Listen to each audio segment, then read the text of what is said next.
नमस्कार, वीडी भारत में आप सभी का स्वागत है। सत्ता और संगठन की लड़ाई किसी भी लोकतांत्रिक व्यवस्था के लिए कोई नई बात नहीं है, लेकिन आज हम बात करेंगे राजस्थान की राजनीति के ऊपर, जिस पर पूरे देश की राजनीतिज्ञों की नज़र टिकी हुई है।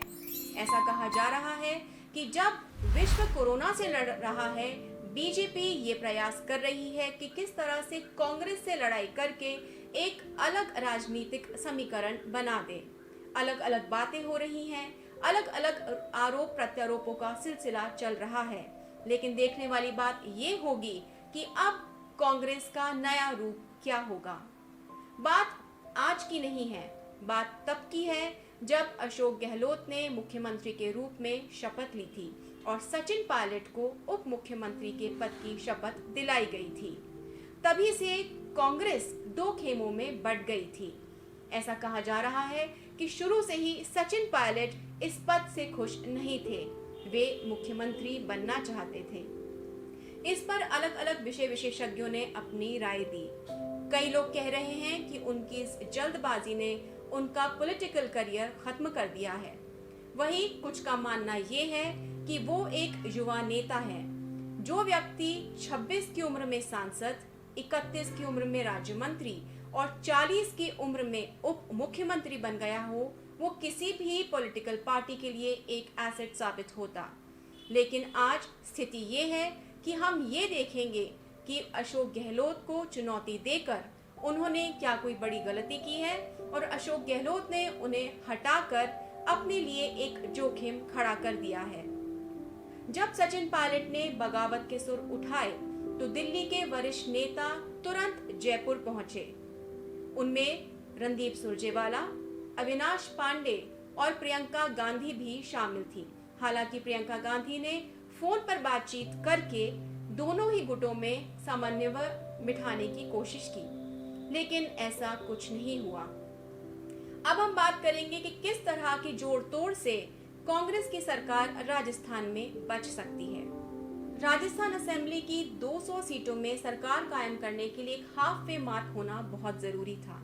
200 में से अशोक गहलोत के पास 122 एमएलए का सपोर्ट था, जिससे उनकी स्थिति स्थिर थी। लेकिन जैसे ही ये समीकरण बिगड़ा और 8 से 10 विधायक सचिन पायलट के सपोर्ट में उतरे, तो वहां पर समीकरण कुछ गड़बड़ाने लगा। ऐसी स्थिति में बहुत सी बातें हुई। सबसे पहले कोशिश की गई कि सचिन पायलट को परिवार का हिस्सा माना जाए।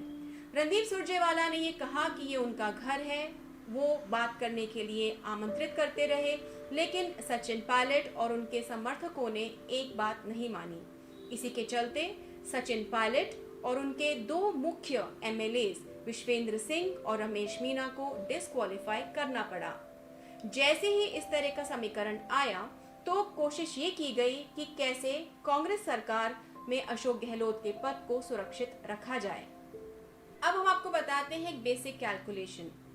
राजस्थान की 200 सीटों में से सरकार कायम करने के लिए कम से कम 100 यानी कि हाफ वे मार्क होना जरूरी होता है। अशोक गहलोत के पास समर्थकों की संख्या थी 122, जो कि एक बहुत ही कंफर्टेबल फिगर था। लेकिन जैसे ही इनमें से 18 से 20 विधायक बागी हुए और पायलट के खेमे में चले गए, ऐसे में उनकी जो संख्या 102 से लेकर 104 के बीच में रह गई, जो कि कहीं ना कहीं एक रेड मार्क पे आ रही थी। ऐसी स्थिति में ये सोचा गया कि यदि उनको निष्कासित कर दिया जाए तो जो हाउस की स्ट्रेंथ है वो 100 मेंबर्स की रह जाएगी और समर्थकों की संख्या टोटल कहीं ना कहीं 90 से 100 के बीच में होगी, जो कि फिर से सरकार को कायम रखने के लिए, स्टेबल रखने के लिए एक ठीक ठाक नंबर होगा। जब ये बात शुरू हुई, जब ये डिस्टर्बेंसेस शुरू हुए, तो अलग अलग राजनीतिक दलों ने एक दूसरे पर आरोप प्रत्यारोप का सिलसिला शुरू हुआ। यदि हम बात करें आज की, तो आज कुछ ऑडियो टेप जारी किए गए जहां पर कि बीजेपी के कुछ मंत्री और पूर्व केंद्रीय मंत्री के खरीद फरोख्त की बात सामने आई। ये बात कहां तक सच है ये आगे देखना होगा।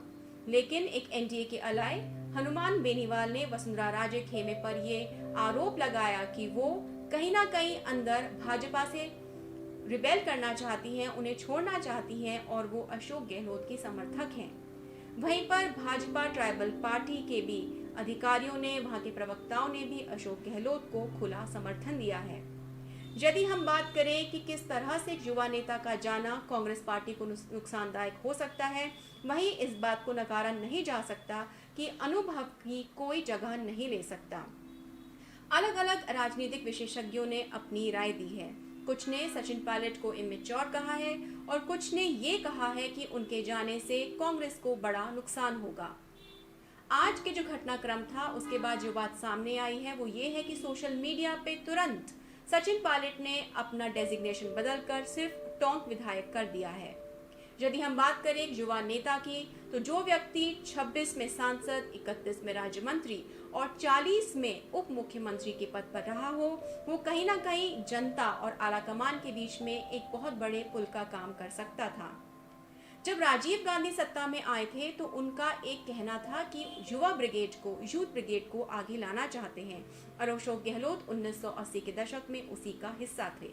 राहुल गांधी उसी परंपरा को आगे रखना चाहते थे और यूथ ब्रिगेड के साथ काम करना चाहते थे। जब ज्योतिरादित्य सिंधिया ने पार्टी छोड़ी थी तब भी सभी को यही लगा था कि कहीं ना कहीं आला कमान और इस जनरेशन के बीच में जो दायरा है वो कहीं ना कहीं बहुत बढ़ गया है और इस वजह से जो युवा नेता हैं, जो प्रॉमिसिंग लीडर्स हैं कांग्रेस पार्टी के, उन्हें इस तरह के कदम उठाने पड़ रहे हैं। वहीं हम बात करें अशोक गहलोत की, तो कहीं ना कहीं सत्ता में रहना उनके लिए बहुत आवश्यक है।